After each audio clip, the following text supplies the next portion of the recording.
I first watched The Owl House back in January of 2022, where at the time, the entirety of Season 1 was finished and on Disney+, while the first half of Season 2 was finished but not available to stream. So, when I did end up finishing Season 1, I now had to make that crucial decision. Do I venture elsewhere in the depths of the internet and commit myself to the second season of this television show? Now, other than the fantastic characters, the intriguing world, and, let's face it, these two, one of the biggest factors that made me want to continue watching the show was the introduction of Emperor Belos. I mean, come on, he had an incredible design, an elegant yet unsettling voice, and more importantly, a motive that wasn't entirely clear to me. All I knew is that he was an all-powerful wizard, he seemed somewhat like a false prophet, and most importantly, he wanted access to the human realm, but not because he wanted to conquer it. As Season 2 went on, I got more and more curious, and honestly, slightly concerned. What are they going to do with him? What was his motive? Is he even going to be a good villain? The last thing I wanted was this television show that I loved to have a flat and uninteresting villain. The show kept me guessing until I finished watching Hollow Mind and found out that he... No one ever said being a witch hunter was easy. Witch hunter? So all this time... It clicked with me. I felt this reveal contextualized his actions, motives, behaviors, and it's all around an ingenious idea conceptually. At this point, Belos may be one of my favorite villains, period, but not everyone agrees. I have seen some discourse around the internet saying that he was much more interesting when he was just a faceless villainous presence, instead of the direction that the writing team chose to take with him. Well, you know what? I don't agree. I respect your opinion, but I have made this handy-dandy little video essay to hopefully share with you some of my perspective. One of my favorite things about Belos as a villain is how accurately he portrays one of the darkest sides that humanity has ever had to offer. Now, we all know that Belos is a witch hunter. Oh my god, yes we get it. Shut up! But one aspect the show doesn't focus on as much is that since he is a witch hunter, he is also an American colonizer. For those of you who aren't aware, colonizers are people who settle in someone else's land and over time establishes total control over the original inhabitants' country. Now, no matter who was colonizing America, whether it be the Puritan British from the church or the Spaniards looking for new resources, they all have at least this one thing in common. Peacefully living alongside and cooperating with the indigenous population was never an option.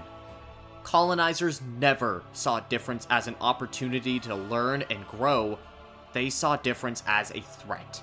No matter where they came from, these colonizers unjustifiably asserted control over the indigenous population in the most barbaric and atrocious manner.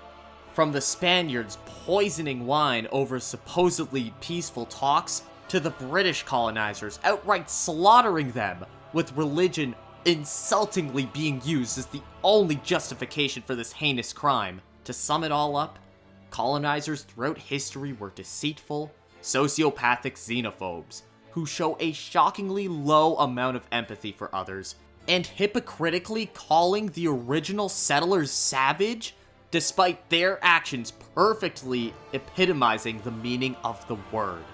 You may get where I'm going with this, because that whole last sentence I used to describe colonizers also describe Belos to a T. Just like the colonizers he is based off of, when Belos went to the Boiling Isles, he instantly perceived its very existence as a threat to who he is, as well as his people. He also shows a similar lack of empathy in his methods. He had no qualms when it came to expertly manipulating others such as Lilith and Luz to take part into achieving his goals, double-crossing many people resulting in their death, and murdering people on the spot in cold blood. Even his methods are hypocritical, with one of his core beliefs being that all magic is an inherently evil force, and yet him using it to his advantage to complete his agenda is acceptable in his eyes.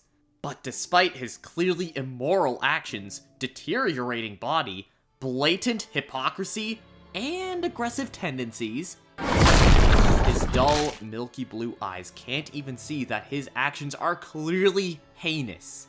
And that is because he truly believes that he is in the right. I feel this is one of his scariest aspects as a villain.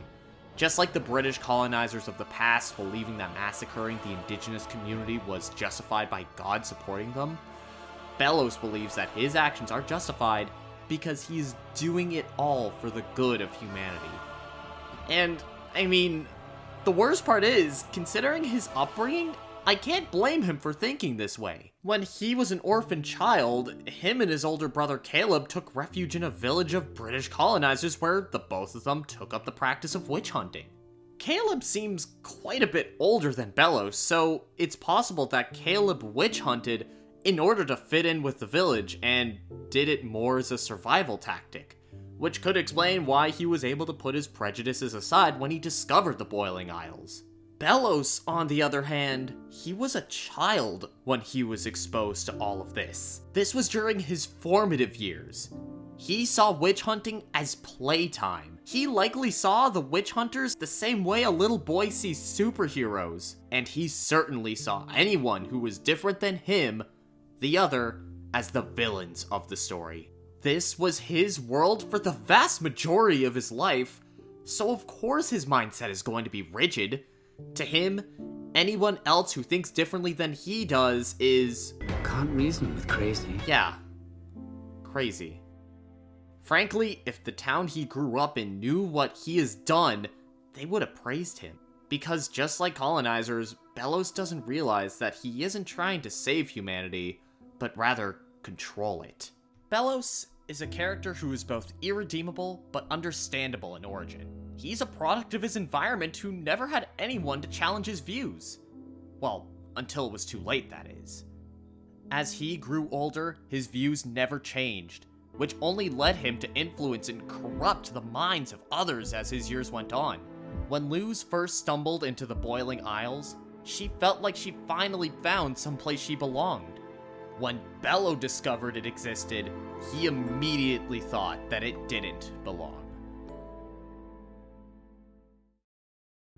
Thank you so much for watching. I seriously appreciate it. This is my first video essay, so if you have any constructive criticism, whether it be about the essay itself or the video component, I'm all ears.